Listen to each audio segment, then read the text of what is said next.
BTO. And in BTO, we realized that how come there are so many foreigners here? Yeah, because they speak to us in not Singlish, not English. Yeah, that's how we know. Then we start to realize you only need one Singaporean to get a BTO. Compared to last time, I think last time there was like you need both to be Singaporean to get a BTO. Then now you only need one. So we realized there are a lot of people whereby the whole family, there's only one Singaporean. And from that one Singaporean, they get the whole family here. Yeah, and these people also have to suffer under the government policies. Which is why we need everybody to go and vote wisely to a government who won't go and, you know, create policies that harm Singaporeans in the long run. And then there are people who ask, okay, so you have 3 kids. Then how do you raise 3 kids? I also realized this issue is that if you have 3 kids and you need to send them to preschool in Singapore, then why is the government not building enough preschool? And if you realize a lot of preschool in Singapore is called Sparkletot. And Sparkletot has this PAP logo inside. It's actually under PCF, which is PAP Community Foundation. So why is it that money are big? Because the government always say we are helping preschool operators. But these preschool operators are known as PCF, which is helping the PAP. So why don't they have opposition community foundation? Then the opposition are the one collecting this money and opposition can create their own kind of childcare. Or why is there not an issue such as totally the government, totally the PAP and the opposition, they don't have this kind of community foundation whereby they create this kind of anchor childcare cooperator. Instead, all of them are taken in by the MOE government. Because the government should be the one taking care of the children, not the government give money to anchor operator. Because by giving money to anchor operator, they are using this to legally transfer the money to the PAP. Very good, Han Hui Hui. Now, your husband is Singaporean, right? Because a lot of people say you look Japanese. Oh, because they go and they anyhow put. Oh, there are some people who say that my 3 children look different. They look like from different families. And I leave those comments there because I take joy in this kind of comment. Because if all 3 children look different, there's a chance one of them look like me. Oh, no chance lah. You also look like say your 3 children all look so alike. Alright? I do not doubt the paternity of any of them. Okay? My mother always told me one thing. I use Hokkien Hua. Kia buay sai luan sang. Because you have children with someone. Alright? I'm telling you, you may pretend that that child is yours, but people can tell, alright, that people take one look and they know the paternity of the child, alright? Anyway, like Linton said, they all look alike and they all look like husband. They don't look like you at all. They look alike, you can just stop there. You don't need to add the sentence behind. What is that English expression? They are so alike like that acorn seed or something like that, yeah? I mean, you know? Anyway.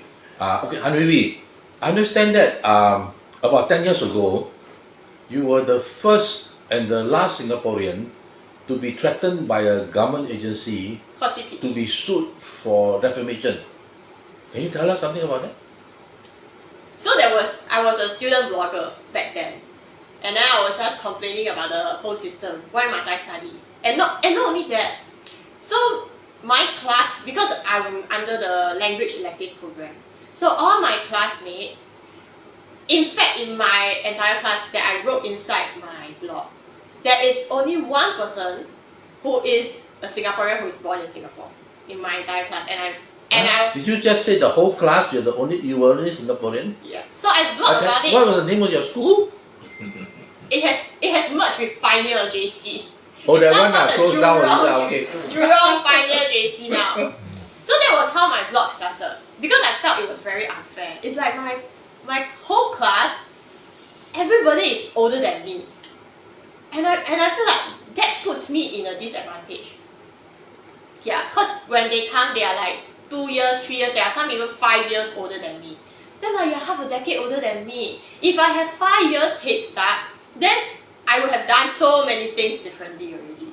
That was how my blog started. And then after that I started complaining, I go to the workforce, then I got my first paycheck, and I was like, the boss actually cheat my pay by 50 cents.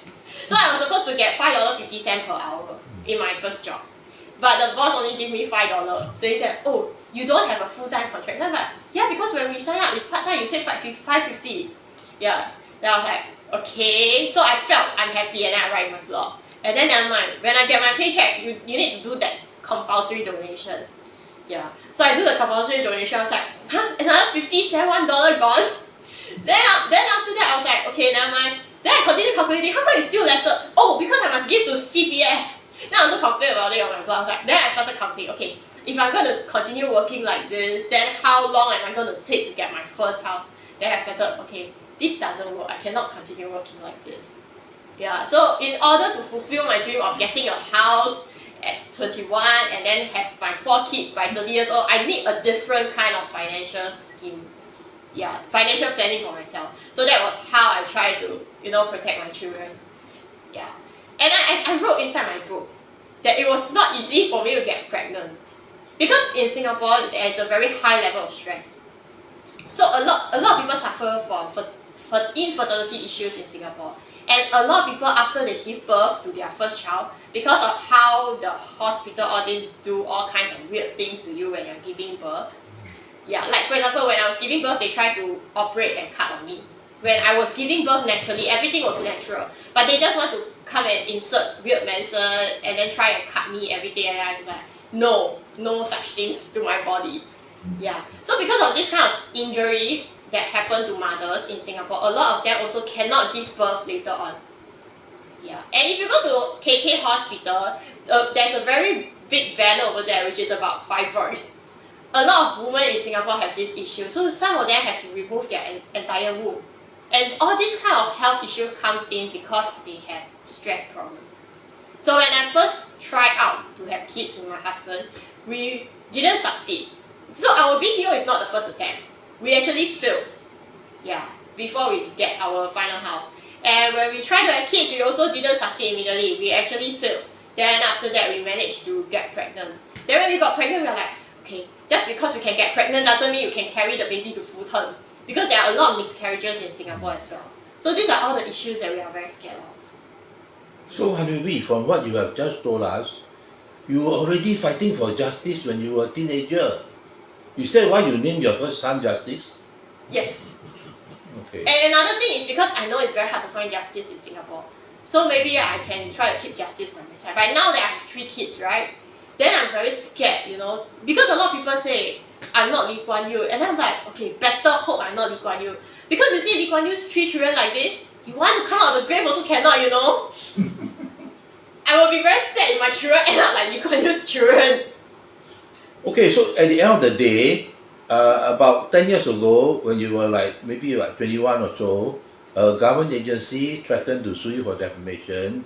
So in the end, what happened? In the end, the whole statutory board shut down. And the agency was involved again. So it was like 10 years ago, they've been sending me letters. And 10 years later, right after I gave birth, they sent me letter. And when you have just given birth, you will have those hormones issues. Yeah, because all mothers have it. It's just whether yours is baby blue or yours is postpartum depression. Whether it gets serious or not serious. So the moment I received it, I was like, huh? And my baby is breastfeeding every hour. So I cannot sleep at all. I haven't been sleeping for a long time. All my 3 children are breastfeeding. So I haven't been sleeping for a long time. So I just made a video. I made 50 videos, which have been scheduled to auto-post by itself, even if I'm not using my phone. Yeah. Oh, so you say you're very poor thing lah. Every hour got to feed the baby, then you got to worry about whether can get the 22,000